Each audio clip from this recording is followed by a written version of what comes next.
আসসালামু আলাইকুম রহমতুল্লাহি ওয়া বারাকাতুহু।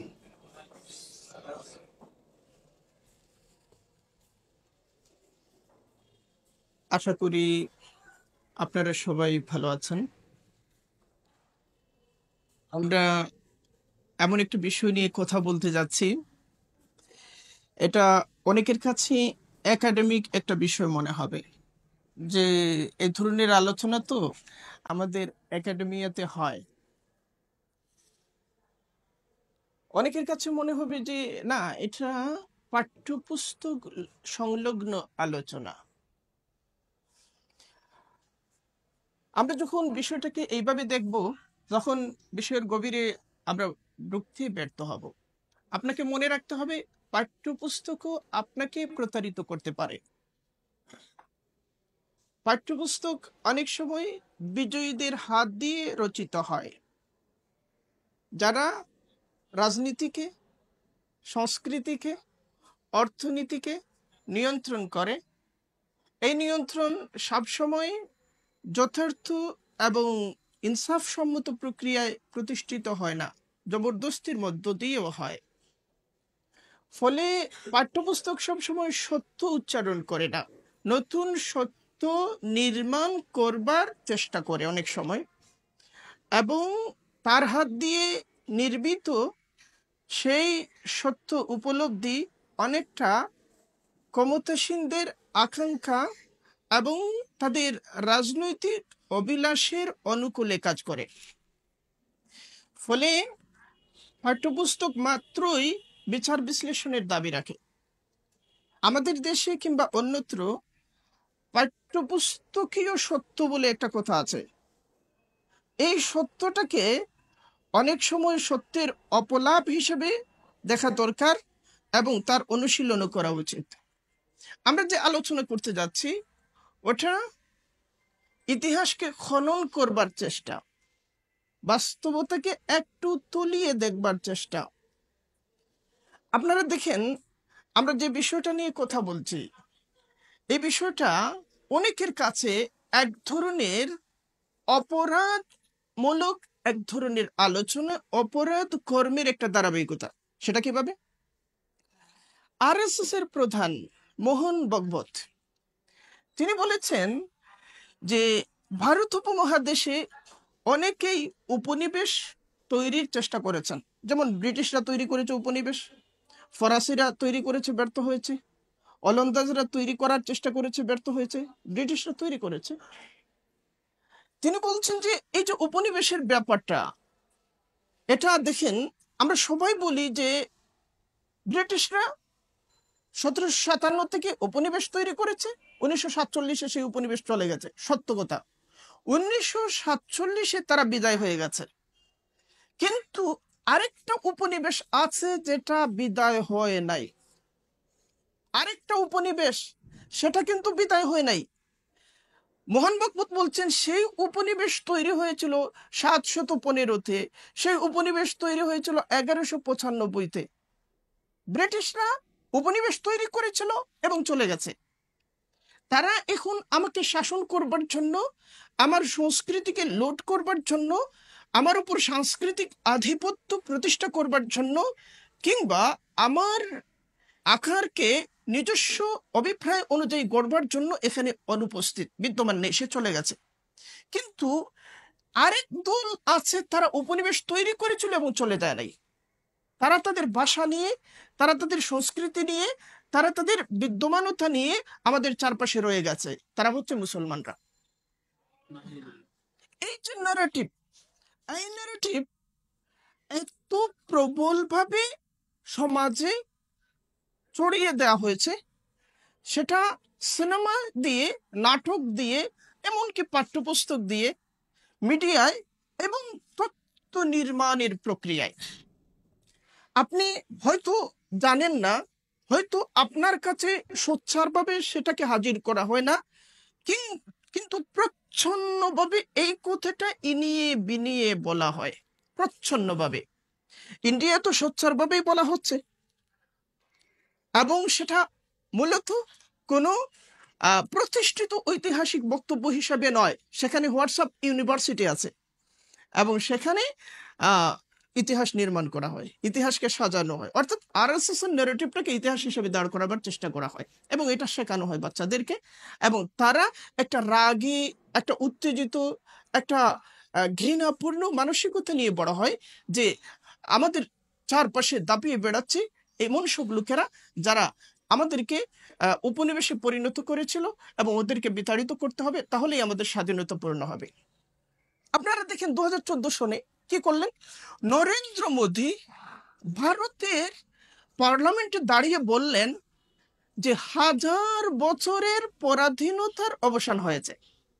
আমরা তো জানি উপমহাদেশের পরাধীনতাটা 1000 বছরের নয়, কিন্তু তাদের এটা হচ্ছে আরএসএস এর ন্যারেটিভ। তারা মুসলিম আগমনকে ওই দখলদারি হিসেবে দেখাতে চায়, আমরা যে দখলদারি হিসেবে দেখাতে চাই লর্ড ক্লাইভের আগমনকে বা তাদের কোম্পানির বাংলা জয়কে। ফলে এই জায়গা থেকে আপনাকে বিষয়টার সাথে মোকাবেলা করতে হবে। এই জায়গা থেকে ব্যাপারটা কি আদৌ এরকম যে আসলে কি মুসলমানরা এখানে এসেছিলেন, কোন উপনিবেশ কায়েম করেছিলেন এবং উপনিবেশের চরিত্রকে সেখানে ছিল না? এই ভূমির আমরা ভারত উপমহাদেশের গোটা পরিপ্রেক্ষিত নিয়ে হয়তো কথা বলবো না, কিন্তু যদি আমরা বাংলাকে বিচার করি, বিশ্লেষণ করি, তাহলে এখানকার প্রেক্ষাপটে মুসলিম আগমন, মুসলিম সংস্কৃতির বিকাশ, ইসলামের প্রচার, ইসলামের প্রতিষ্ঠা সমস্ত কিছু আসলে কোন প্রক্রিয়ার মধ্য দিয়ে হয়েছে? এই যে হয়ে ওঠা, এর মধ্য দিয়ে বাঙালিত্ব এবং বাংলা ভাষা সাহিত্য এবং বাঙালি পরিচয়টা সেটা ক্ষুণ্ণ হয়েছে না বিকশিত হয়েছে, সেটা বিব্রত হয়েছে না সেটা উৎফুল্ল হয়েছে, সেটা সুরক্ষিত হয়েছে না সেটা কোনো ধরনের চ্যালেঞ্জের সম্মুখীন হয়েছে? এই ব্যাপারগুলোর মধ্য দিয়ে আমাদের আলোচনাটাকে সামনের দিকে নিয়ে যেতে হবে। আপনারা দেখেন, আমি যখন মোহন ভগবতের কথা বলছি তখন অনেকেই বলতে পারেন যে আরে ও তো একজন প্রোপাগান্ডিস্ট এবং পলিটিক্যাল ন্যারেটিভের একজন প্রচারক, সে তো বলতে পারে। কিন্তু না, ব্যাপারটা মোহন ভগবতের বয়ানে আসবার আগে অন্তত 150 বছরের পথ পাড়ি দিয়েছে ইতিমধ্যে। অন্তত 150 বছরের পথ, 150 বছর বললে কম হবে, 2 শতাব্দীর পথ পাড়ি দিয়ে এসেছে। আপনি যদি বাংলার প্রেক্ষাপটটা দেখেন তাহলে দেখেন বঙ্কিমচন্দ্র চট্টোপাধ্যায় একটা আর্টিকেল লিখেছিলেন, সেটা হলো বাঙালির উৎপত্তি। তার আর্টিকেলটা হচ্ছে বাঙালির উৎপত্তি। সেখানে তিনি লিখেছেন যে ইংরেজরা এক জাতি, বাঙালিরা বহু জাতি। দেখেন, এই প্রথমবার তিনি ঘোষণা করলেন যে বাঙালিরা অনেকগুলো জাতি, অনেকগুলো। আসলে ইংরেজরা এক জাতি এই কথাটাও সঠিক না। আপনি তো ব্রিটেনের ইতিহাসের মধ্য দিয়ে আসেন, তারা বহুত্বের মধ্য দিয়ে এই জায়গায় এসেছে। কিন্তু বঙ্কিম বললেন কি যে ইংরেজরা এক জাতি আর বাঙালিরা বহু জাতি। অন্তত বাঙালিরা 4 জাতি। 4 জাতি কি কি সেই 4 জাতি? 1 নম্বর হচ্ছে আর্য, 1 নম্বর হচ্ছে আর্য, 2 নম্বর হচ্ছে হিন্দু, সনাতনী হিন্দু, 3 নম্বর হচ্ছে আর্য অনার্য হিন্দু। আর্য এবং অনার্যের মিথস্ক্রিয়ার মধ্য দিয়ে যে মানুষগুলো তারা, এবং যারা ধর্মে হিন্দু। এই 3 জনগোষ্ঠী হচ্ছে প্রথম 3 স্তরের বাঙালি। আর আরেক স্তর হচ্ছে এদের বাইরে বসবাসকারী, এদের বাইরের মুসলমানরা, এরা হচ্ছে 4র্থ স্তরে। এবং তিনি বলছেন বাঙালির ইতিহাস মূলত আর্যদের বিকাশ এবং অগ্রগামিতার ইতিহাস। এই যে তিনি ইতিহাসের নতুন বয়ান প্রস্তাব করলেন, নির্মাণ করলেন বলছি না, প্রস্তাব করলেন, এটা বাঙালির নেশা এই বয়ানটাকে বহন করলো। বাঙালির নেশা দেখেন, আমাদের বিশ্ববিদ্যালয়গুলো, আমাদের পণ্ডিতরা, আমাদের পাঠ্যপুস্তকগুলো আমাদেরকে ভুল বয়ান শিখিয়েছে, বলেছে যে বাঙালির রেনেশা মানে কলকাতার যে রেনেশাটা হয়েছিল ওটা বাঙালির রেনেশা। ওটা আদৌ বাঙালির রেনেশা ছিল না, ওটা ছিল কলকাতার নতুন জন্ম নেয়া বাবু বুদ্ধিজীবী মধ্যবিত্ত শ্রেণীর রেনেশা, নতুন জন্ম নেয়া। এবং তাদের দরকার ছিল ওই রেনেশাটার, যেমন সেখানে কি হয়েছে, সতীদাহ প্রথার বিলোপ ঘটানো হয়েছে, বিধবা বিবাহ কি করা হয়েছে, প্রবর্তন করা হয়েছে। আরে ভাই, মুসলিম সমাজে এগুলো তো আগ থেকে ছিল। মুসলিম সমাজে তো সতীদাহের ব্যাপারটা ছিল না, বিধবা বিবাহ নিষিদ্ধ করবার ব্যাপার এখানে ছিল না। ফলে ওখানে কি করেছেন তারা, ইংরেজি শিক্ষাটা তারা প্রবর্তন করেছেন, ইংরেজি শিক্ষা চালু করেছেন, ইত্যাদি ইত্যাদি। এবং কলকাতায় যে রেনেসাটা, ওই রেনেসাটা কি কামনা করেছে, সে কামনা করেছে ইউরোপীয় রেনেসাকে একটা হিন্দু অবয়ব দিয়ে, হিন্দু মধ্যবিত্তের আকাঙ্ক্ষার, আমি হিন্দু বলবো না, উচ্চ বর্ণের সনাতনী আকাঙ্ক্ষার আলোকে এটাকে ওই ভূমিতে প্রতিষ্ঠিত করবার জন্য। সেখানে এই যে পূর্ববঙ্গের কৃষক, পূর্ববঙ্গের গ্রামে বসবাসকারী নাগরিক, পূর্ববঙ্গের জনতার হাজার বছরের যে বোধ বিশ্বাস, জীবন অনুশীলন, এগুলোর কোনো প্রতিনিধিত্ব, প্রতিফলন কিংবা তাদের সংকট, তাদের জীবনের সাথে সম্পর্কিত চ্যালেঞ্জ, তাদের জিজ্ঞাসা এবং জিজ্ঞাসার সদুত্তর দেবার কোনো চেষ্টা সেখানের মধ্যে ছিল না। ফলে আপনি এইটাকে একটা শ্রেণীর রেনেসা বলবেন, এটা বাবু উচ্চ বর্ণের বাবু বুদ্ধিজীবীদের আনিত রেনেসা। এটা আমার পূর্বপুরুষকে প্রতিনিধিত্ব করে না, আমার পূর্বপুরুষকে এই ভূমিকে সে প্রতিনিধিত্ব করে না, বরং ওই রেনেসার বুদ্ধিজীবীরা আমাদের পূর্বপুরুষকে কিভাবে চিত্রায়িত করেছেন, তাদের ভাষ্যের মধ্যে আমরা যেটা পাই যে সেখানে নিরুৎ সিং কি লিখেছেন, তিনি বলেছেন যে এখানকার মুসলিম চাষাদেরকে গৃহপালিত পশুর চেয়ে আদৌ গুরুত্বপূর্ণ তারা মনে করতেন না, এবং এটাই সত্য ছিল, এটাই ছিল বাস্তব। ফলে ওই রেনেসা আমাদেরকে গৃহপালিত পশুর জায়গায় রেখে বাঙালিত্বের ব্যাখ্যা করেছে, ওই রেনেসা আমাদেরকে গৃহপালিত পশুর জায়গায় রেখে বাঙালিত্বের ব্যাখ্যা করেছে। এই ব্যাখ্যা যখন তত্ত্বীয়ভাবে হাজির হয়েছে, তখন সে আমাদের জন্য বরাদ্দ রেখেছে চতুর্থ স্তরটা, আমাদের জন্য, মুসলমানদের জন্য বাঙালিত্বের পরিসরে বরাদ্দ রাখা হয়েছে 4 নম্বর স্তর। ফলে মুসলমানদেরকে যে অপর হিসাবে দেখানো, মুসলমানদেরকে যে আদারিং করার যে ধারাবাহিকতা, এই ধারাবাহিকতার বয়স হলো অন্তত 2 শতাব্দী, অন্তত 2 শতাব্দীর ধারাবাহিকতা এই জিনিসটা এই পর্যায়ে নিয়ে এসেছে। এখন প্রথমে সেটা ঘটেছে গবেষণার পরিসরে, ইতিহাস নির্মাণের পরিসরে, তারপরে সেটা ঘটেছে সাংস্কৃতিক বয়ান হিসেবে এবং অনুশীলন এবং দৃষ্টিভঙ্গি হিসেবে প্রতিষ্ঠা লাভ করেছে, তারপরে সেটা ঘটেছে একাডেমিয়ায়, তারপরে সেটা সমাজে নতুন দৃষ্টিভঙ্গি নির্মাণ করেছে, তারপরে সেটা রাজনৈতিক সত্য হিসেবে প্রতিষ্ঠা লাভ করেছে, তারপরে সেটা মোহন ভগবতের ভাষ্য হয়েছে, নরেন্দ্র মোদীর ভাষ্য হয়েছে। ফলে যখন নরেন্দ্র মোদী এই কথা বলছেন, তখন তিনি ওই 2 শতাব্দীর ধারাবাহিকতার প্রতিনিধিত্ব করছেন। এবং আপনি ওই দৃষ্টিকোণ থেকে আপনার পাঠ্যপুস্তকে সার্চ করেন, আপনার পাঠ্যপুস্তকের পৃষ্ঠায় পৃষ্ঠায় এই জিনিসটা দেখতে পাবেন, পাঠ্যপুস্তকের পৃষ্ঠায় পৃষ্ঠায়। এমনকি বিগত রেজিমের সাথে আমরা যে লড়াইগুলো করেছি, এই লড়াইয়ের অন্যতম একটা বিষয় ছিল যে পাঠ্যপুস্তকে হিন্দুত্ববাদী নেরেটিভের আলোকে তারা পুনর্গঠন করেছেন, এবং সেখানে মুসলিমদের দখলদার হিসেবে, মুসলিম সংস্কৃতিকে বহিরাগত সংস্কৃতি হিসেবে এবং মুসলিম জীবন অনুশীলনকে একটা চাপিয়ে দেওয়া বিষয় হিসেবে তারা হাজির করবার জন্য অনবরত নানা মেটাফোর তালাশ করেছেন, প্রচ্ছন্নে বলার চেষ্টা করেছেন, কিংবা কোথাও প্রকাশ্যে তারা বলেছেন। এর মানে হচ্ছে জুলাই বিপ্লব যখন লড়ে, তখন কার সাথে লড়ে? জুলাই বিপ্লব তার সাথে কেবল লড়ছে না যিনি ক্ষমতার কেন্দ্রে দৃশ্যমান আকারে বসে আছেন, বরং সেই ন্যারেটিভের সাথে তাকে লড়তে হবে যে ন্যারেটিভ দাড়ি টুপির কারণে একজনের সংস্কৃতিকে বহিরাগত হিসাবে দেখায় এবং তার উপর নিপীড়নকে ন্যায্যতা দেয়। এই ন্যারেটিভ যদি আপনার এখানে থাকে, ওই ন্যারেটিভটা জ্ঞান তথ্যের মধ্যে আছে, দৃষ্টিভঙ্গির মধ্যে আছে, হিস্ট্রির মধ্যে আছে। ফলে আপনি যখন এই আলোচনাটা করছেন, জুলাই অভ্যুত্থানের 4 মাসের মাথায় যখন এই আলোচনাটা করছেন, তখন আপনি মৌলিক জায়গায় আলোচনা করছেন এবং শুরু থেকে আপনি শুরু করবার চেষ্টা করছেন। আচ্ছা, আমরা দেখি কতিপয় ব্যাপারটা।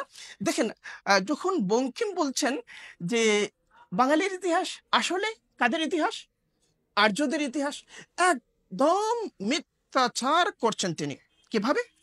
আর্যরা কোথা থেকে আসলো? আর্যরা কি এই ভূমির আদি পুরুষ? মোটেও নয়। আপনারা দেখবেন পাঠ্যপুস্তকে কি করা হয়, যে বাঙালির ইতিহাসের মধ্যে দেখানো হয় যে মৌর্য যুগ, গুপ্ত যুগ, সেন যুগ ইত্যাদি যুগকে বাঙালির গৌরবময় যুগ হিসাবে দেখানো হয়। হয় কিনা? হয় কিনা? আপনারা বলেন, পাঠ্যপুস্তকে সেটা আছে। এগুলো কিভাবে বাঙালির গৌরবময় যুগ হবে? এগুলো কোনোভাবে। আরেকটা ব্যাপার দেখেন, যে ওই সময়ে আর্য পূর্ব যে সময়কাল, এই সময়কালটাকে মিনিমাইজ করা হয়, পাঠ্যপুস্তকে সেটা করা হয়। সেখানে অস্ট্রিকদের বিবরণী নেই, সেখানে নেগ্রিটোদের বিবরণী নেই, সেখানে দ্রাবিড়দের বিবরণী নেই, সেখানে মঙ্গোলিয়নদের বিবরণী নেই, যাদেরকে আমরা বর্চনীয় বলি, তাদের বিবরণী নেই। নামমাত্র দায় সারা গোছে তা উল্লেখ করা হয়, এবং ওখানের সাথে সম্পর্কিত আমাদের কোনো যোগসূত্রকে সেখানে হাজির করা হয় না।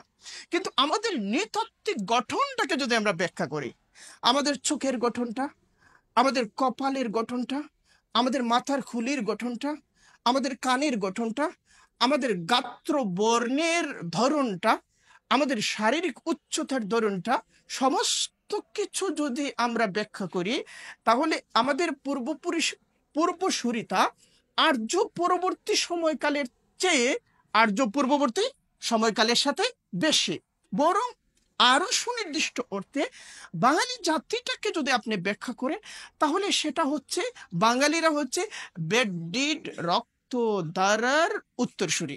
বেডডিড রক্তধারার উত্তরসূরি। বেডডিড হচ্ছে মূলত অস্ট্রেলয়েডরা, যারা এখানে মূলত প্রথম দিকে এখানকার বসতি নির্মাণ করেছিল, এই ভূমি আবাদ করেছিল। আরো বৃহত্তর অর্থে আমাদের গায়ে, আমাদের বাসায়, আমাদের সকল কিছুর মধ্যে যারা নিজেদের হস্তলিপি রেখে গেছে, যারা নিজেদের স্বাক্ষর রেখে গেছে, যারা নিজেদের দাগগুলো এখন পর্যন্ত জারি রেখেছে, তারা হচ্ছে দ্রাবিড় জনগোষ্ঠী। তারা হচ্ছে দ্রাবিড় জনগোষ্ঠী। দ্রাবিড়দের নিয়ে অনেক কথা হয়। অনেকে বলছেন যে দ্রাবিড়রা হচ্ছে ভারত উপমহাদেশে, এখানেই তাদের জন্ম। আবার অনেকে বলছেন যে না, তারা ইরান থেকে এসেছিল। কেউ কেউ বলছেন তারা মিশর থেকে এসেছিল, কেউ কেউ বলছেন তারা মধ্যপ্রাচ্য থেকে এসেছিল। আমি একটা বিবরণী দিই, যে সেটা হচ্ছে গোলাম হোসেন সালিম। আপনারা নাম শুনেছেন নিশ্চয়, গোলাম হোসেন সালিম। ব্রিটিশরা তখন সবেমাত্র এসেছে এবং এখানে ক্ষমতা বিস্তার করছে। তিনি একটা হিস্ট্রির বই লিখেছিলেন, সেটা হচ্ছে রিয়াজুস সালাতিন, গোলাম হোসেন সালিমের গুরুত্বপূর্ণ বই। রিয়াজুস সালাতিনে তিনি বলেছেন যে বাঙালিরা কিভাবে আসলো, বাঙালিরা আসলো কিভাবে। তিনি বলছেন যে হযরত নূহ আলাইহিস সালামের এক পুত্র হলেন হাম, হামের এক পুত্র হলেন সিন্ধ। ওই সিন্ধের নামে নামে ভারত উপমহাদেশ হচ্ছে কি হিন্দ। সিন্ধের 2 নম্বর পুত্র, সিন্ধের অনেক পুত্র ছিলেন, এর মধ্যে 2 নম্বর পুত্রর নাম ছিল বঙ্গ। এই বঙ্গের নামে নামে এই ভূমিটা কি হয়েছে? বঙ্গ হয়েছে। এই ভাষ্যটা গোলাম হোসেন সালিম দিয়েছেন। গোলাম হোসেন সালিম এটা যে দিয়েছেন, এটা তুরাস থেকে দিয়েছেন। তুরাস হলো আমাদের জ্ঞান চর্চার ট্র্যাডিশন, আমাদের হিস্ট্রি চর্চার ট্র্যাডিশন। দেখেন, যারা সেমেটিক ভাষাগুলো ব্যাখ্যা করেন, হ্যামেটিক ভাষাগুলোকে ব্যাখ্যা করেন, জাতিতত্ত্ব ব্যাখ্যা করেন, তারাও কিন্তু নূহ আলাইহিস সালাম পর্যন্ত যান কিনা বলেন? নূহ আলাইহিস সালাম পর্যন্ত যান। কিন্তু আমাদের এখানকার একজন বুদ্ধিজীবী, বিচারপতি এবং হিস্ট্রিয়ান হাবিবুর রহমান, তিনি বলতে চান যে এই জাতীয় যে বক্তব্য, এই বক্তব্যের আদৌ কোনো সত্য মূল্য নেই।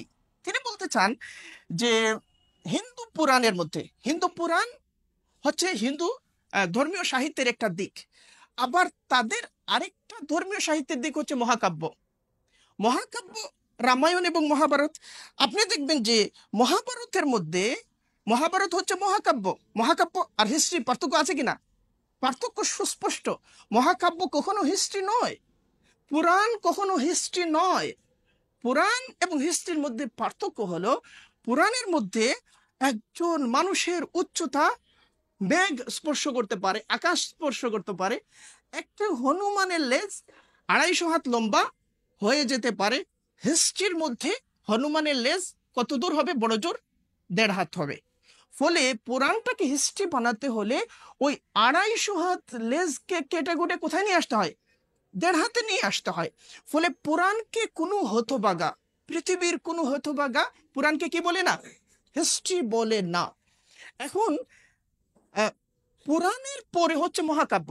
আপনি দেখবেন যে এই যে মহাভারতের মধ্যে আছে যে রাজা বলির 5 পুত্র ছিলেন। এদের মধ্যে একজন হচ্ছেন অঙ্গ, একজন হচ্ছেন বঙ্গ, একজন হচ্ছে কলিঙ্গ, ইত্যাদি 5 পুত্রের কথা। এই যে চিটাগাঙ্গে আমাদের কিছু কিছু ভাইরা তারা বললেন যে এই বাংলা হচ্ছে আমাদের, এবং ময়ূখ বলছে বাংলা কি তোর একার, বাংলা হচ্ছে হিন্দুদের, ইত্যাদি ইত্যাদি।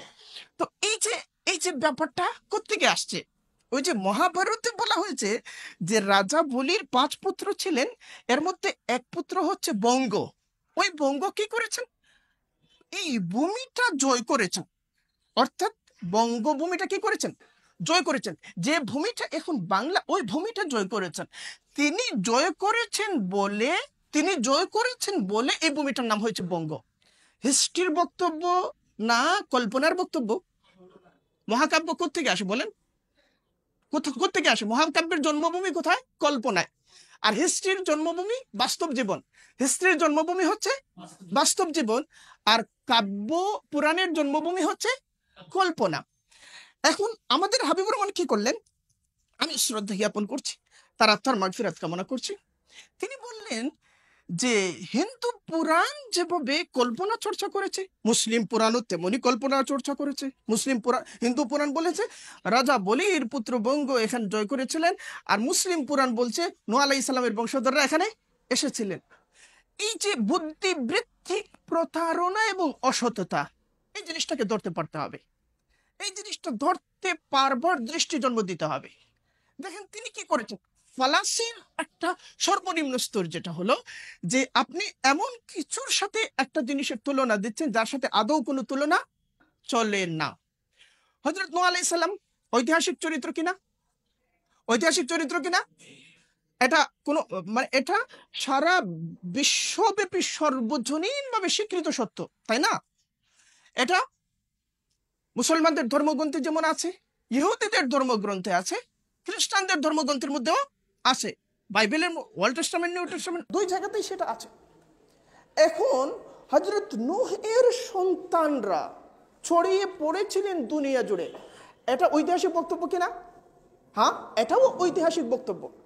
ফলে এই সন্তানরা ছড়িয়ে পড়েছিলেন, ভারত উপমহাদেশে আসাটা হচ্ছে একটা প্রবল সম্ভাবনা, তাই না? ঐতিহাসিক প্রবল সম্ভাবনা, বাস্তবতার দাবি। তিনি ওই বয়ানটাকে তুলনা করলেন এমন একটা বয়ানের সাথে যার সাথে ইতিহাসের কোনো সম্পর্ক নাই। এই তরুণের বুদ্ধিবৃত্তি আমাদেরকে সব সময় ঘুম পাড়ানো গল্প শুনিয়েছে। ঘুম পাড়ানো অর্থাৎ আপনার আত্মজিজ্ঞাসা যাতে ঘুমিয়ে থাকে, আপনি যাতে একবার জেগে উঠে অনুসন্ধান না করেন যে আমাকে যা শোনানো হচ্ছে তা সত্য কিনা, তাকে একবার যাচাই করে নেই। এই জাতীয় ঘটনাগুলো আপনার ক্লাসরুমেও এটা হচ্ছে, সাজেশন বুকেও এটা হচ্ছে, পাঠ্যপুস্তকেও এটা হচ্ছে, এবং উপন্যাসের মধ্যেও এটা হচ্ছে, গল্পের মধ্যেও এটা হচ্ছে। উপন্যাস গল্পের মধ্যে যেগুলো হয় এগুলো আরো গভীর অর্থে কাজ করে। দেখবেন আপনি ইন্ডিয়া এই ন্যারেটিভ তৈরির ক্ষেত্রে তারা সবচেয়ে বেশি চলচ্চিত্র ইত্যাদির সহায়তা নিচ্ছেন। এখন এখানে যে ঘটনাটা হলো, আমরা 2 ঘটনাটাকে সমান্তরাল করে দিই। আমরা বিচারপতি হাবিবুর রহমানের সাথে একমত যে 2টাই হচ্ছে একই মূল্যমানের ঘটনা। 2টাই যদি একই মূল্যমানের ঘটনা হয় তাহলে এখানে যাকে বলে মহাভারতের বর্ণনা অনুযায়ী কি হয়েছে যে তিনি বঙ্গ এই ভূমি জয় করেছেন, তাই তো? বঙ্গ এই ভূমি জয় করেছেন, কিন্তু রিয়াজুস সালাতিনের বক্তব্য অনুযায়ী নূহ আলাইহিস সালামের সন্তানরা, অর্থাৎ তার সন্তান হামের সন্তান সিন্ধের সন্তান বং এই ভূমি আবাদ করেছেন। জয় করা এবং আবাদ করা এক না দুই? বলেন এক না দুই? কোন ভূমি যে প্রথমবার আবাদ করে তাকে আমরা কি বলি? আদি বাসিন্দা। প্রথমবার যে আবাদ করে তাকে কি বলি? আদি বাসিন্দা। ফলে জয় করেছেন, এটাকে ঐতিহাসিক মূল্য আমরা দিয়ে দিলাম, ঐতিহাসিক মূল্য দিয়ে দিলাম। তাহলে অর্থ কি দাঁড়াচ্ছে? যে নূহ আলাইহিস সালামের বংশধররা আবাদ করেছিলেন, আর ওই মহাভারতে বর্ণিত ওই বঙ্গ এসে কি করেছেন? দখল করেছেন। ফলে তিনি দখলদার থাকছেন। তাহলে তিনি একজন বিচারপতি। দেখেন আমাদের বিচারপতিদের বিচার মূল্য, এই মূল্যটা অধপতিত হতে হতে কোথায় গেছে? শেষ পর্যন্ত বিচারপতি মানিকে এসে পৌঁছেছে, শেষ পর্যন্ত ওই জায়গায় এসে পৌঁছেছে যে তিনি কিভাবে বিচার করছেন। যে এক বাক্য হচ্ছে আবাদ করা, আর আরেক বাক্য হচ্ছে জয় করা। ফলে দুইটা কিভাবে সমান হয়? কোনো অর্থেই দুইটা সমান হচ্ছে না। কিন্তু আমি এটা বলছি না যে ওই রিয়াজুস সালাতিনের ভাষ্যই একমাত্র ভাষ্য, আমি এটা বলছি না। আমি বরং সমস্ত ভাষ্যকে সামনে নিতে চাই। যেমন ধরেন মোল্লা ফয়জি একটা ভাষ্য দিয়েছেন যে এটা ছিল বঙ্গ, এই বঙ্গভূমি, এখানে প্রচুর পরিমাণে আল তৈরি করা হতো, প্রচুর পরিমাণে আল তৈরি করা হতো ক্ষেতের প্রয়োজনে। ফলে এই বঙ্গ এর সাথে কি হয়েছে? আল যুক্ত হয়েছে, বঙ্গাল হয়েছে, ইত্যাদি অনেক ধরনের বক্তব্য আছে।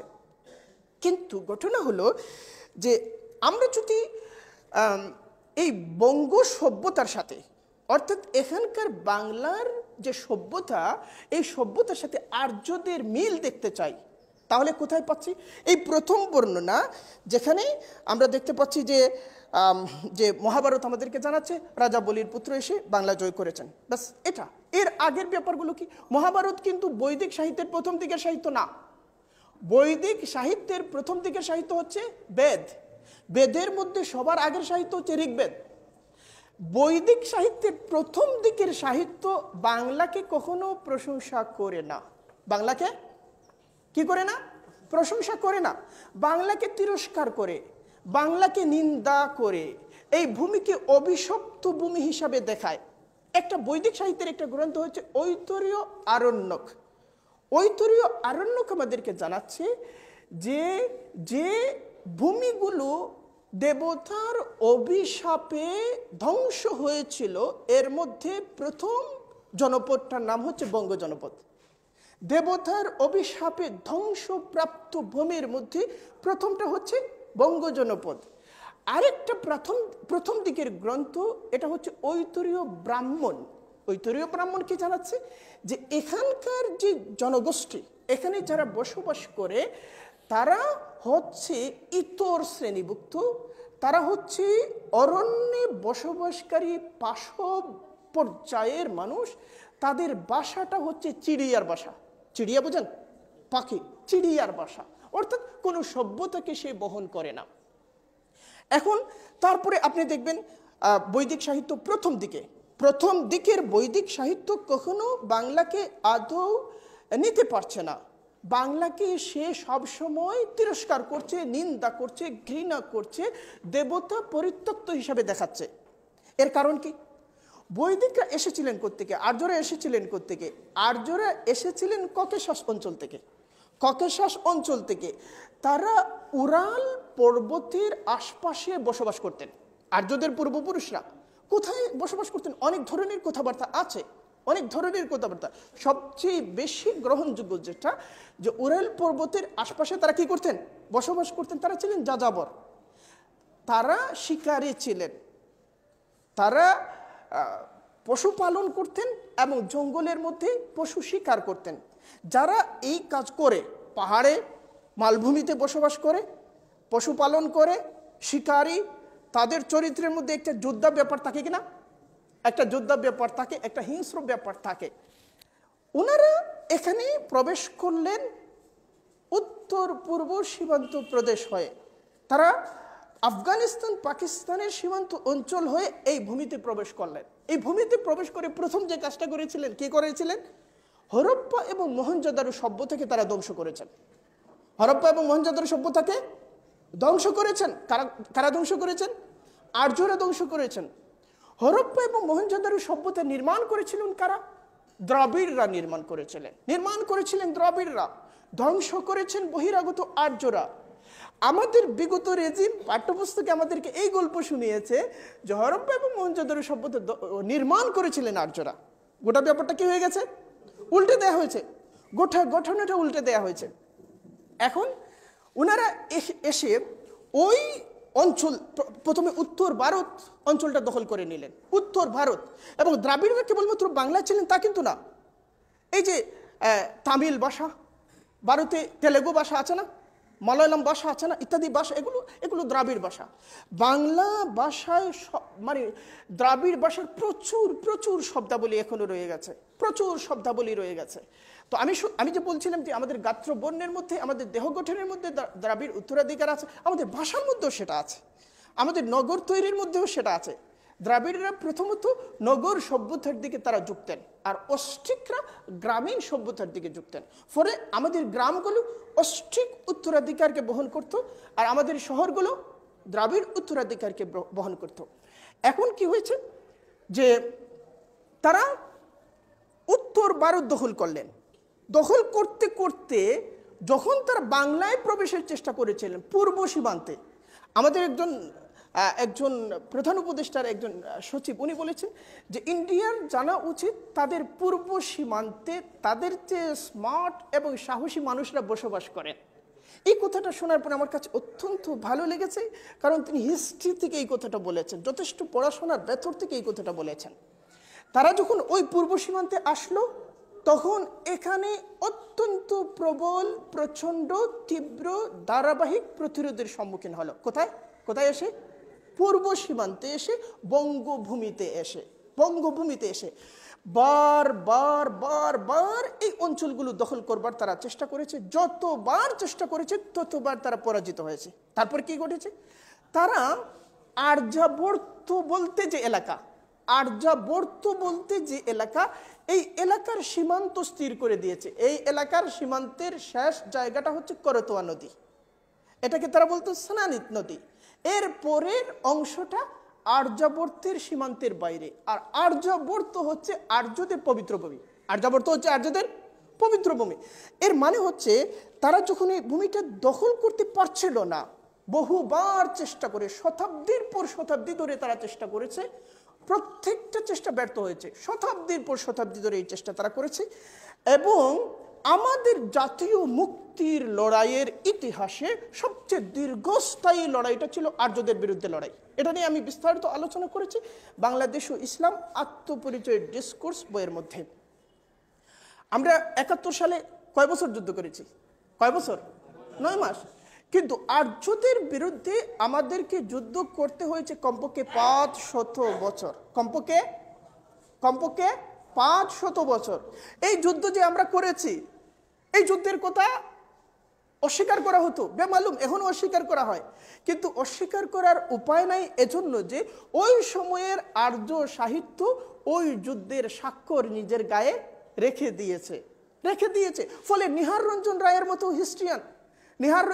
রায়ের মতো হিস্ট্রিয়ানদেরকে এটা স্বীকার করতে হয়েছে যে বঙ্গভূমিকে তারা সবসময় তিরস্কার করেছে, অভিশপ্ত হিসেবে দেখেছে, এবং আমাদের পূর্বপুরুষরা লড়াই করেছে।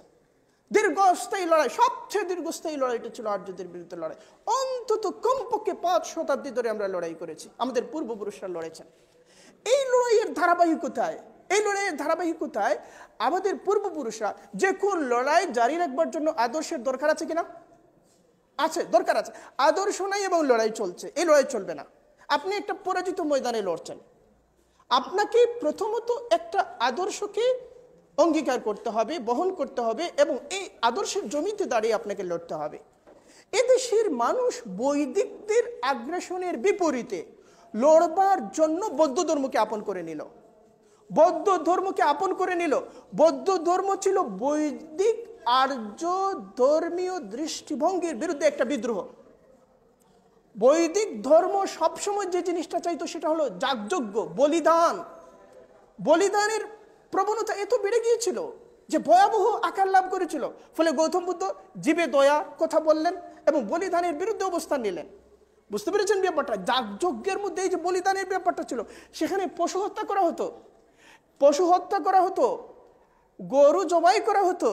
ফলে সনাতনী ধর্ম একটা, আর বর্তমান বিদ্যমান হিন্দু ধর্ম আরেকটা। সনাতনী ধর্ম যেটা, সনাতন মানে প্রাচীনতম যেটা, সেই সনাতনী ধর্মের মধ্যে যাগযজ্ঞের যে ব্যাপারটা, সেখানে বলিদানের ব্যাপারটা আছে, সেখানে পশু জবাইয়ের ব্যাপারটা আছে, এবং গরু যে জবাই করা হতো সেই ব্যাপারটাও আছে। পৌরাণিক যুগে এসে, পৌরাণিক যুগের পরে মহাকাব্যের যুগে এসে ওনারা এই জবাইয়ের ব্যাপারটা থেকে সরে আসতে শুরু করলেন। এবং এগুলোর বিরুদ্ধে একটা বিদ্রোহ ছিল বৌদ্ধ ধর্ম। বাংলার মানুষ কি করলো? বৌদ্ধ ধর্মকে আপন করে নিল। আরেকটা বিদ্রোহ ছিল জৈন ধর্ম। মহাবীর এখানে এসে ধর্ম প্রচার করলেন পশ্চিমবঙ্গে, বাংলার মানুষ জৈন ধর্মকে আপন করে নিল। কারণ বৈদিক আর্য সংস্কৃতি এবং দর্শনের বিরুদ্ধে লড়বার জন্য তাদের একটা আদর্শিক হাতিয়ারের দরকার ছিল, আপন করে নিল। এখানে সামরিক প্রক্রিয়ায় আর্যরা যখন প্রবেশ করতে পারছিল না, আমরা আর্যদের নিয়ে এত কথা কেন বলছি? আমাদেরকে বাধ্য করছেন কে? বঙ্কিমচন্দ্র। কে বাধ্য করছেন? বঙ্কিম কি বলেছেন? বাঙালির ইতিহাস মানে হচ্ছে আর্যদের ইতিহাস। ফলে এটাকে প্রথমে আপনাকে ভাঙতে হবে না, এটা ভেঙে আপনাকে অগ্রসর হতে হবে। তারপরে বঙ্কিম যে স্তরায়ন করেছেন, এই স্তরায়নের গোটা প্রাসাদটা আমরা ভেঙে দেব যদি সময় থাকে। এখন দেখেন, আপনি রাখাল দাসকে পড়েন, আপনি নিহার রঞ্জনকে পড়েন, আপনি অন্যান্য হিস্ট্রিয়ান এবং এমনকি এই সময়ের যারা, তাদেরকেও পড়েন, দেখবেন এই সত্যগুলোকে অস্বীকার করা যাচ্ছে না। কারণ বৈদিক সাহিত্যে এগুলো আছে, বৈদিক সাহিত্যে ভুরি ভুরি তার প্রমাণ বিদ্যমান, ভুরি ভুরি প্রমাণ বিদ্যমান। এবং আমাদের দেখবেন অনলাইনে এই বক্তব্যটা যদি অনলাইনে যায়, তাহলে যে তারা বলবে যে এগুলো যেন অদ্ভুত কোনো এলিয়েনের মুখ থেকে তারা কথাবার্তা শুনছে। কারণ অনবরত একটা মিথ্যাকে শোনানো হয়েছে, অনবরত শোনানো হয়েছে। এবং ভারত উপমহাদেশে মুসলিমদের বিরুদ্ধে যাবতীয় মাস্কিলিং, যাবতীয় অনাচার, যাবতীয় অধিকার হরণ এবং সব ধরনের বৈষম্যের বৈধতার জন্য ক্ষেত্র তৈরি করা হচ্ছে ইতিহাসে, হিস্ট্রিতে। গতকাল তোমরা হত্যা করেছো, তোমাদের শক্তি ছিল, আজ আমাদের শক্তি, আমরা তোমাদেরকে হত্যা করব। গতকাল তোমরা মন্দির ভেঙে মসজিদ বানিয়েছো, আজ আমরা মসজিদ ভেঙে কি বানাবো? মন্দির বানাবো।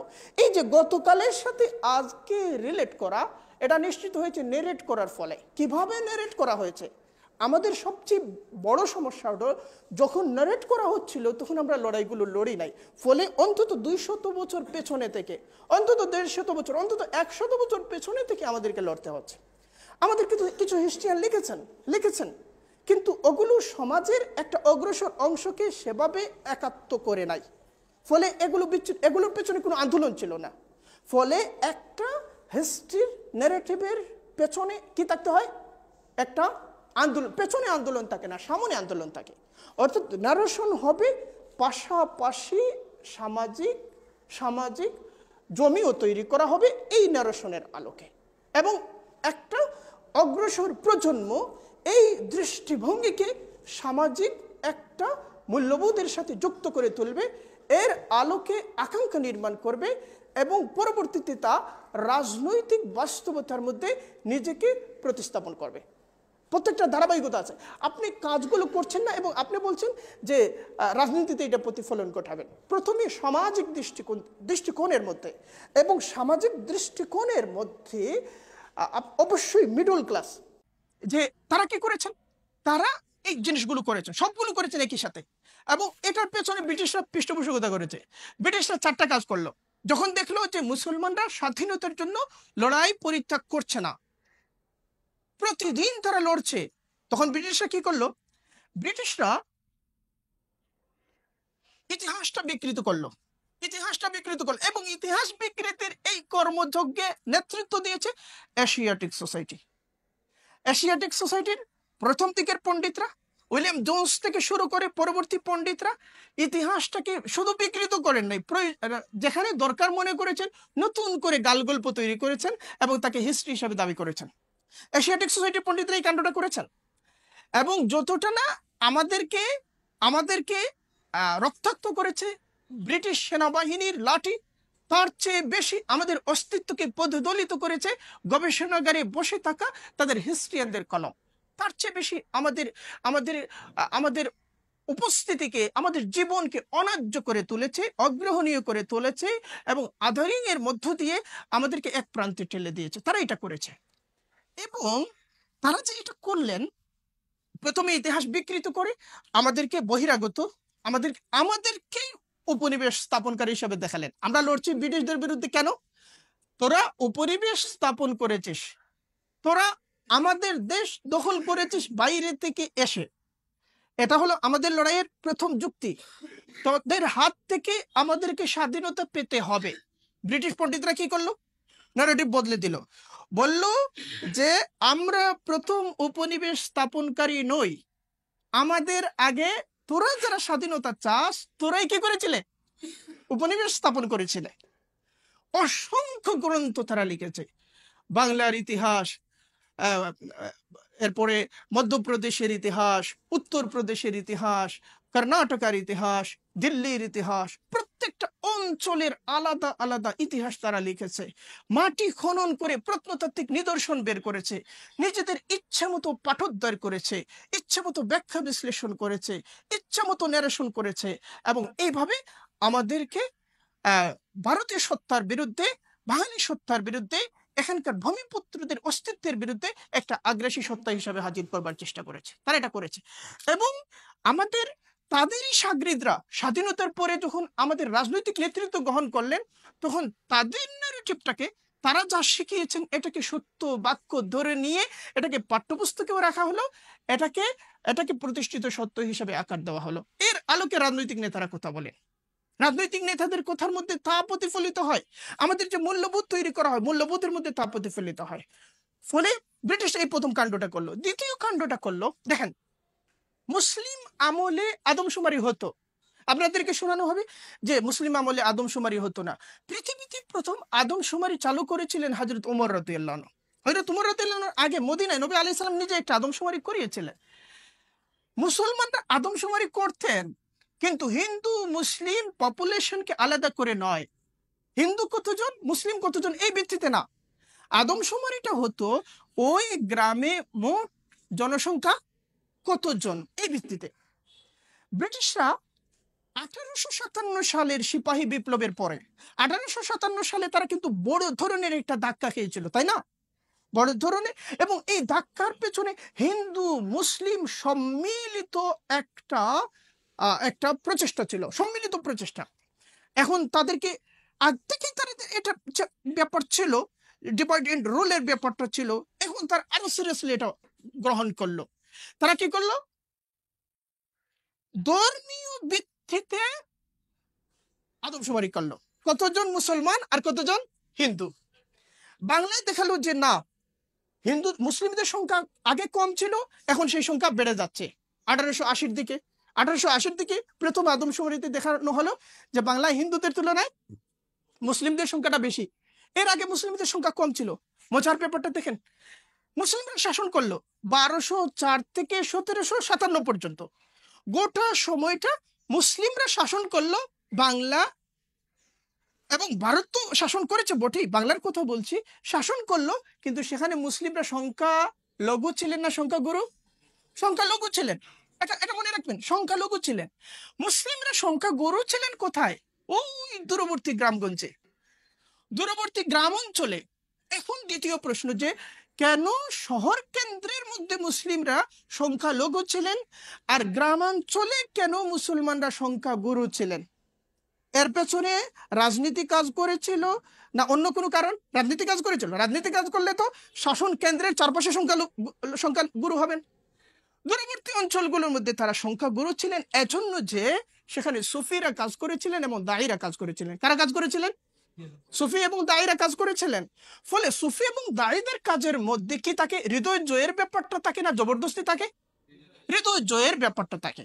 আবার উল্টো দিকে যদি মুসলমানরা নগর কেন্দ্রের মধ্যে, যেখান থেকে শাসন পরিচালিত হচ্ছে মুসলিম শাসন, সেখানে মুসলমানরা যখন সংখ্যা গুরু নন, তখন প্রমাণিত হয় অমুসলিমদেরকে মুসলিম বানাবার কোনো রাজনৈতিক প্রকল্প মুসলিম শাসকরা গ্রহণ করেন নাই। এটা উদাহরিত। দিল্লিতে এই ঘটনা ঘটেছে, যে ব্রিটিশরা 4টা কাণ্ড করলো।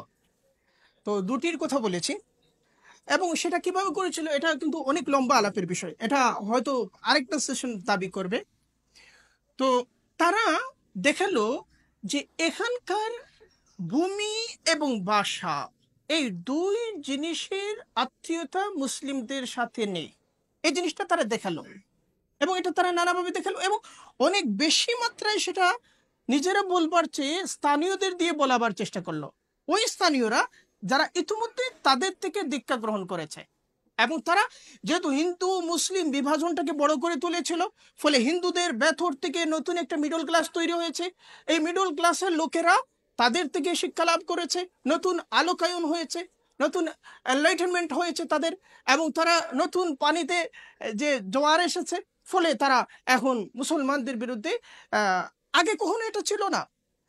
আগে 1757 সালের আগে কোনো হিন্দু লেখক যে মুসলমানদেরকে দখলদার হিসেবে, মুসলমানদেরকে স্থানীয়দের প্রতিপক্ষ হিসেবে কখনো দেখাবার চেষ্টা করেনি। বরং আপনি মানসা বিজয় এবং মানসা মঙ্গল কাব্য পড়েন, পিপলাইয়ের কাব্য, তিনি বিপ্রদাস পিপলাই তিনি দেখিয়েছেন যে মুসলমানদের সাথে স্থানীয়দের মিথস্ক্রিয়ার ফলে কিভাবে ভাষার বিকাশ হচ্ছে, সংস্কৃতির বিকাশ হচ্ছে, জীবন আচারের ক্রমোন্নতি ঘটছে, এবং কিভাবে উন্নত একটা জীবন যাত্রার পরিবেশ চারদিকে তৈরি হয়েছে। এবং মুসলিমদের সম্পর্কে তিনি বলছেন যে বড়ই দানিশমন্দ, না জানে কপট ছন্দ, অর্থাৎ তারা সাধারণত দানিশমন্দ হয়ে থাকে, যাদেরকে আমরা পণ্ডিত শ্রেণী বলি, বিবেকমান বলি, বুদ্ধিমান এবং জ্ঞানী বলি, না জানে কপট ছন্দ, তারা কোনো প্রতারণা কিংবা কোনো অপকৌশলের আশ্রয় নেয় না। আপনি আরো পেছনে যান, মুসলিমরা যখন এসেছেন প্রথম দিকে, ওই সময়ে একটা কাব্যগ্রন্থ আমরা পাই, তার নাম হলো নিরঞ্জনের রুষ্মা। রুষ্মা কথাটার অর্থ হলো ক্রোধ, অর্থাৎ নিরঞ্জনের ক্রোধ। সেটা যিনি লিখেছিলেন তিনি হলেন যাকে বলে রামাই পণ্ডিত। শূন্য পুরাণ কাব্য গ্রন্থের একটা অধ্যায় নিরঞ্জনের রুষ্মা, সেখানে কালিমা জালাল নামে তার যে কাব্য, সেখানে তিনি লিখছেন যে মুসলমানরা কিভাবে আসলেন, কিভাবে বাংলায় যাজপুরে তারা প্রবেশ করলেন।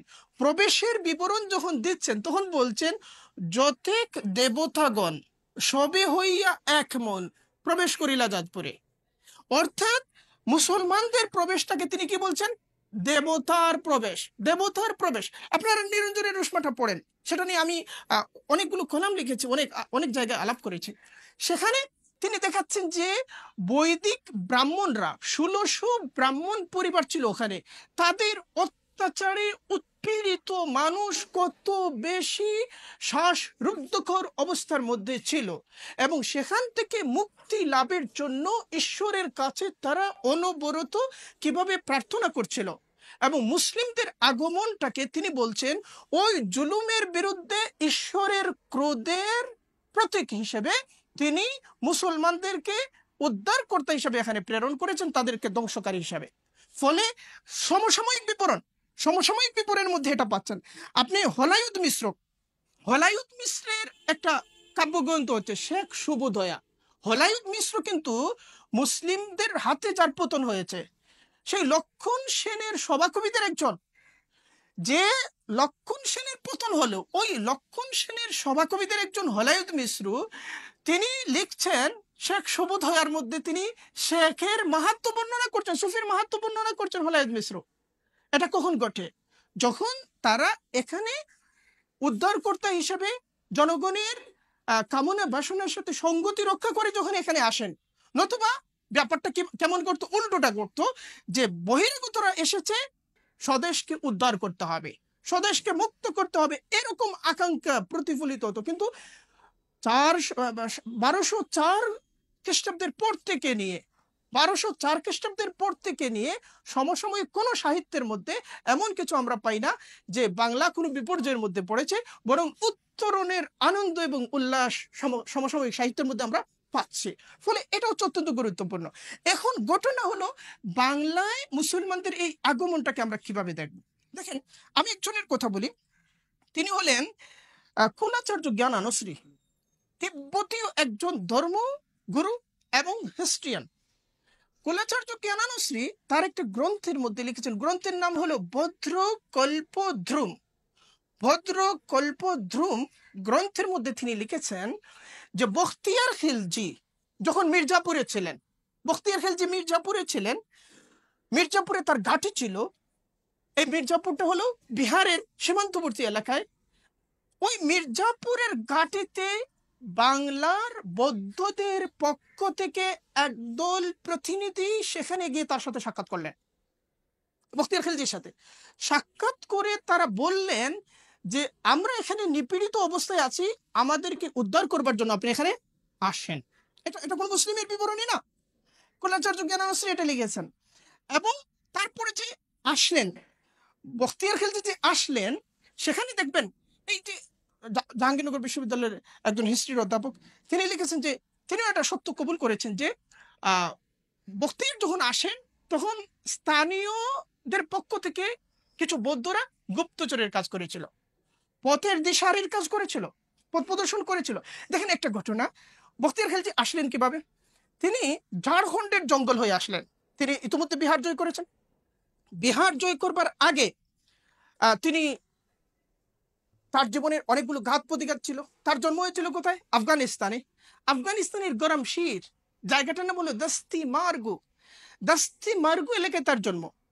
ফলে বখতিয়ার খিলজি এসে বাংলা জয় করেছেন, এটা বহিরাগত ঘটনা ছিল না। কারণ ওই যে আর্যাবর্তের কথা বলেছি, আর্যাবর্তের মহাভারতীয় যে সীমানা, এই সীমানার ভেতরে আফগানিস্তান। আফগানিস্তান এই সীমানার ভেতরের না বাইরের? ভেতরের। ফলে হিন্দুত্ববাদী ন্যারেটিভ অনুযায়ী বখতিয়ার বহিরাগত ছিলেন না আর্যাবর্তের একজন ছিলেন? আর্যাবর্তের একজন ছিলেন। ফলে এটাকে বহিরাগত বলা যায় না। আচ্ছা, দ্বিতীয়ত বখতিয়ার খিলজি দেখেন এখান থেকে গজনিতে গেলেন। গজনি থেকে ওখানে তিনি মোহাম্মদ ঘুরির সেনাবাহিনীতে চাকরি চেয়েছিলেন, চাকরি হয় নাই। ওখান থেকে তিনি দিল্লিতে আসলেন কুতুবউদ্দিন আইবেকের সেনাবাহিনীতে চাকরি লাভের জন্য। কুতুবউদ্দিন আইবেকের সেনাবাহিনীতেও তার চাকরি হলো না। দিল্লি থেকে গেলেন বাদায়ুনে, ওখানে মালিক হিজবরউদ্দিনের সেনাবাহিনীতে চাকরি লাভ করলেন। হিজবরউদ্দিন তাকে ছোট একটা চাকরি দিয়েছিলেন, ওই চাকরির উপর তিনি সন্তুষ্ট ছিলেন না। সেখান থেকে গেলেন অযোধ্যায়। অযোধ্যায় গিয়ে সীমান্তবর্তী দুটি পরগনার জমিদার হলেন। সীমান্তবর্তী দুটি পরগনার জমিদারিত্ব তাকে দেওয়া হলো অযোধ্যার রাজার তরফ থেকে। অর্থাৎ ওই জায়গায় বাইরের লোকের আক্রমণ প্রতিরোধ করবার জন্য একজন যোদ্ধা লোক দরকার। ফলে বখতিয়ারকে সেখানে দেওয়া হলো। সেখানে তিনি অযোধ্যার সীমান্তে তিনি ওই পরগনা রক্ষা করতে গিয়ে স্থানীয় বিহারীদের সাথে তিনি সংঘাতে জড়িয়ে পড়লেন। বিহার তখন শাসন করে পাল রাজারা। বাংলায় পাল রাজার উচ্ছেদ হয়ে গিয়েছিল। কারা উচ্ছেদ করেছিল? সেনরা। কিন্তু বিহারে তখনও পাল রাজা রাজত্ব থেকে গিয়েছিল। ওদের সাথে সংঘাতের এক পর্যায়ে তিনি বিহারে প্রবেশ করলেন। সংঘাত, হয়তো তিনি পরাজিত হলে তারা তার এলাকা দখল করতো, তিনি জয়ী হওয়ায় তিনি তাদের এলাকা দখল করছেন। আগের ব্যাপারটা এরকমই ছিল। তারপরে বিহার দখল করলেন। ফলে বখতিয়ার যে বাংলায় আসলেন, কোত্থেকে আসলেন বলেন? বিহার থেকে এসেছেন। কোত্থেকে এসেছেন? এটা বহিরাগত ব্যাপার নয়, বিহার থেকে এসেছেন। বিহার থেকে ঝাড়খণ্ডের জঙ্গল হয়ে তিনি এসেছেন। যখন আসলেন তার সাথে একটা সেনাবাহিনী কিন্তু ছিল। তিনি এত দ্রুত গতিতে অগ্রসর হচ্ছিলেন, পেছনের সেনাবাহিনী তার গতির সাথে সংগতি রক্ষা করতে পারছিল না। তিনি আসছিলেন জঙ্গল দিয়ে, পরিচিত রাস্তা ধরে আসেন নাই। পরিচিত রাস্তা ধরে আসলে তো লোকেরা জেনে যাবে। জঙ্গল দিয়ে আসছিলেন এবং তাদের সক্ষমতা, সামরিক সক্ষমতা কোন পর্যায়ের ছিল? পেছনে সেনাবাহিনী থেকে গেছে, তার সাথে 17-18 জন। যখন জঙ্গল পার হলেন দেখলেন নিজের সাথে মাত্র 18 জন, 17-18 জন। তখন তো তার থেমে যাওয়ার কথা যে বাকি সেনাবাহিনী আসুক না। তাদের ছিল সামরিক সক্ষমতা, কৌশল, বুদ্ধিমত্তা এবং জয় করবার অপরিমেয় স্পৃহা তাদের মধ্যে ছিল। তারা রাজধানীতে প্রবেশ করলেন। কিভাবে প্রবেশ করলেন? জানতেন যে আজ একদল গোড়া ব্যবসায়ী আসবে। সরকারের তরফ থেকে প্রহরীদেরকে বলে দেওয়া হয়েছে যে আজ কিছু গোড়া ব্যবসায়ী কি করবে, শহরে প্রবেশ করবে, তাদেরকে যেন প্রবেশ করতে দেওয়া হয়। বখতিয়ার খিলজি এটা কিভাবে জানতেন? তিনি রাজধানীতে প্রবেশের আগে তার গোয়েন্দা রাজধানীতে ছিল। এমনকি অত্যন্ত গোপনীয় রাজকীয় আদেশ সম্পর্কেও বখতিয়ার খিলজি জানতেন। ফলে জয় করার, আপনি দেখছেন যে তিনি এসেছেন এবং জয় করে ফেলেছেন। আপনি সমস্ত প্রক্রিয়ার সাথে পরিচিত নন, সমস্ত প্রক্রিয়াটা কিভাবে হচ্ছে তিনি জানতেন যে ওখানে কি হচ্ছে। তিনি জানতেন রাজার পক্ষ থেকে কি আদেশ দেওয়া হয়েছে প্রহরীদেরকে। ফলে তিনি ঘোড়া ব্যবসায়ী হিসেবে প্রবেশ করলেন। প্রহরীরা মনে করলো তো আদেশ তো আছেই। প্রবেশ করে যখন বালাখানার কাছে গেলেন, দুপুরবেলা, লক্ষণ সেন খেতে বসেছেন লক্ষণ সেন। তিনি সেখানে প্রবেশ করে তাকবীর দিলেন, বালাখানায় প্রবেশ করলেন। লক্ষণ সেন কোনো পদত্যাগপত্র কারো কাছে জমা না দিয়ে পালিয়ে গেলেন। এবং সময়টা ছিল দুপুরবেলা এবং তারা সেখানে মাছ, মাংস, বোয়াল, মুরগ যা যা ছিল, তারা বিজয়ীরা, হ্যাঁ হ্যাঁ হ্যাঁ তো এখন কি হলো? আচ্ছা, তারপরে সেনাবাহিনী এসেছে। আচ্ছা, ধরেন বাইরে থেকে কেউ এসে ঢাকা শহর জয় করেছে, আপনারা জানতেন না, আপনারা সবাই ঘুমেছিলেন। সকালে যেই মাত্র শুনলেন, আপনারা ঘুমের মেয়াদ আরো লম্বা করবেন? হ্যাঁ, না, আর ঘুমানো চায় না। আপনারা জেগে উঠবেন যে বহিরাগতরা আমার শহর দখল করে ফেলেছে। বখতিয়ার খিলজি জয় করলেন, একটা প্রতিবাদের আওয়াজ শহরের কোনো প্রান্ত থেকে উচ্চারিত হলো না। একটা প্রতিবাদের আওয়াজ শহরের কোনো প্রান্ত থেকে উচ্চারিত হলো না। কেন হলো না? শহরবাসী আজ থেকেই এই কাফেলাকে বরণ করে নেবার জন্য প্রস্তুত ছিল। এটাকে উপনিবেশ বলে না। হ্যাঁ, আপনারা বলবেন এই ঘটনা তো 1757 সালে ঘটেছে। লর্ড ক্লাইভ ব্রিটিশদের আদালতে বলেছে, আমরা যখন রাজধানীতে প্রবেশ করলাম মুর্শিদাবাদে, তখন চারপাশে দাঁড়ানো জনগণ আমাদের দিকে যদি ঢিল ছুড়তো তাহলে আমরা সেখানেই মারা যেতাম। জনগণ ঢিল ছুড়ে নাই, ফলে আমরা প্রবেশ করেছি। পার্থক্য আছে। লর্ড ক্লাইভ যখন প্রবেশ করে, শাসক হয়ে প্রবেশ করে নাই। তার সামনে মির্জাফর নবাব সিরাজউদ্দৌলার পরিবারের। তার সামনে গোসরটি বেগম, কে? সে নবাব সিরাজউদ্দৌলার পরিবারের। ফলে জনগণ এটা আজ করতে পারে নাই। পুরনো শাসন ধ্বংস হয়ে গেছে এবং নতুন কেউ দখল করেছে। ফলে এখানে বিশ্বাসঘাতকতার ব্যাপারটা ছিল। যেই মাত্র জনগণ জানলো যে পলাশীর ঘটনার সাথে জড়িত ছিলেন মীর কাসেম আলী বিশ্বাসঘাতকদের একজন ছিলেন। যেই মাত্র বুঝে গেলেন যে ব্রিটিশরা এটা দখল করবার চেষ্টা করছে, সেই মুহূর্তেই মীর কাসেম আলী বিদ্রোহের পতাকা উড়িয়ে দিলেন, স্বাধীনতার পতাকা উড়িয়ে দিলেন। বক্সারের যুদ্ধ হলো, জীবন দিয়ে দিলেন তিনি। বখতিয়ার খিলজির সময় এই ধরনের কোনো ঘটনা ঘটে নাই। ফলে এরপরে দেখেন, উপনিবেশ বলতে আমরা কি বুঝি? ব্রিটিশরা এখানে এসেছে, আমাদের যতদিন কোম্পানি শাসন করলো, তারপরে আমাদের শাসক কে ছিল? ব্রিটিশ রানী। আমরা থাকি বাংলায়, আর আমাদের শাসক হচ্ছেন কে? ব্রিটিশ রানী। আদেশ আসছে কোত্থেকে? লন্ডন থেকে। রানী এলিজাবেথের আদেশটা হলো আমাদের জন্য আদেশ। শাসিত হচ্ছে আমরা এখানে, আর আমাদেরকে শাসন করা হচ্ছে লন্ডন থেকে। এখান থেকে লুটপাট করে সম্পদ পাচার করা হচ্ছে লন্ডনে। তাই না? পাচার করা হচ্ছিল, লন্ডনে পাচার হচ্ছে। ফলে উপনিবেশের একটা গুরুত্বপূর্ণ অনুষঙ্গ হলো, শাসন করবে এখানে আর পাচার করবে আরেকখানে। শাসন করবে এখানে, পাচারের জন্য তাদের আরেকটা জায়গা থাকবে। এটা উপনিবেশের একটা গুরুত্বপূর্ণ অনুষঙ্গ। এখন দেখেন কি হয়েছিল। যখন ব্রিটিশরা এখানে আসে, তখন গোটা পৃথিবীর মোট সম্পদের 25% ছিল ভারত উপমহাদেশে। মোট জিডিপির 25% ভারত উপমহাদেশে। আর ভারত উপমহাদেশের সবচেয়ে সমৃদ্ধ অঞ্চলটা ছিল বাংলা। 1757 সালের এই ঘটনা তারা আসলো 1757 থেকে নিয়ে 1779। এই সময়ে এত লুটপাট করলো যে এরপরে একটা মহা দুর্ভিক্ষ হলো। বাংলার দুর্ভিক্ষের কারণে বাংলার 1/3 মানুষ অনাহারে মারা গেল। এত লুটপাট তারা করেছে, সীমাহীন লুটপাট করেছে। কোথায় পাঠিয়েছে? ব্রিটেনে পাঠিয়েছে। কোথায় পাঠিয়েছে? ফলে ব্রিটেনের উন্নয়নের প্রতিটি পৃষ্ঠার মধ্যে, তার আড়ালে আমাদের হাহাকারের আর্তচিৎকার লুকিয়ে আছে। ফলে আমাদেরকে লুটপাট করবার জন্য তারা যতগুলো পদক্ষেপ নিয়েছে এবং আমাদের লুট করে যা নিয়েছে, তার হিসাবটা উদ্ধার করে নতুন করে তাদের কাছে ক্ষতিপূরণ দাবি করা আমাদের কাছে ইতিহাসের দাবি। ব্রিটিশরা লুটপাট করেছে, শাহীন লুটপাট করেছে, এবং ইন্ডিয়া ক্ষতিপূরণ দাবি করছে। ইন্ডিয়ার কিছু গবেষক ক্ষতিপূরণ দাবি করছেন। তো বলছিলাম যেটা, মুসলমানরা যে শাসন করলেন, মুসলমানরা যে শাসন করলেন, তারা এখানে এসেছেন এই ভূমি লুটপাট করে, আর কোথাও পাঠিয়ে দেবার জন্য তাদের পশ্চাৎভূমি কোথাও ছিল না। এখানে এসেছেন, এই ভূমিটাই তাদের মাতৃভূমি ছিল। উন্নয়ন ঘটিয়েছেন এখানেই, সমৃদ্ধি এনেছেন এখানেই, এখানকার ভাষার উন্নয়ন ঘটিয়েছেন, এখানকার জীবন মানের উন্নয়ন ঘটিয়েছেন। এবং বাংলা সাহিত্য প্রমথ চৌধুরীর কথা ধার করে বলি, বাংলা সাহিত্য মুসলমানদের দান।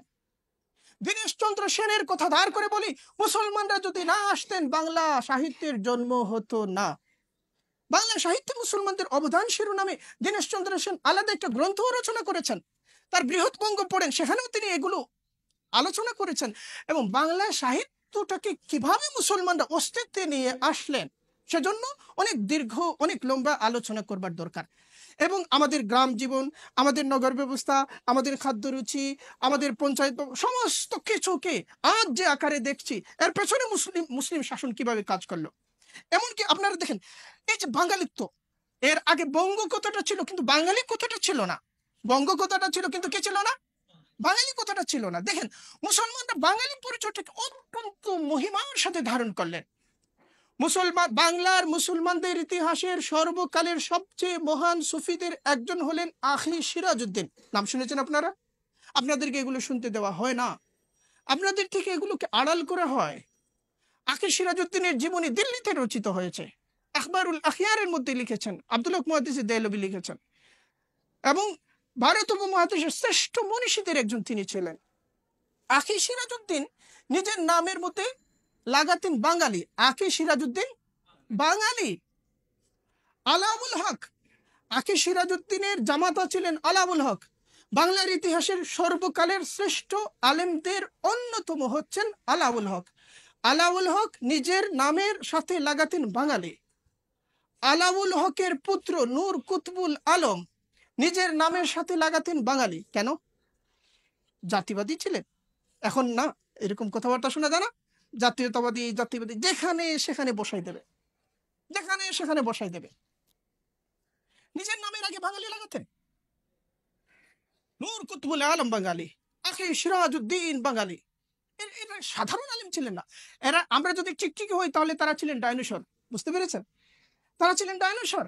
এরকম আলেম ছিলেন তারা, এরকম প্রভাব প্রতিপত্তি সমস্ত কিছু ছিল। এবং তারপরে আপনি দেখবেন এই যে সিলসিলাটা, এই যে ধারাবাহিকতা, এমনকি আমরা আধুনিক কালেও দেখেছি।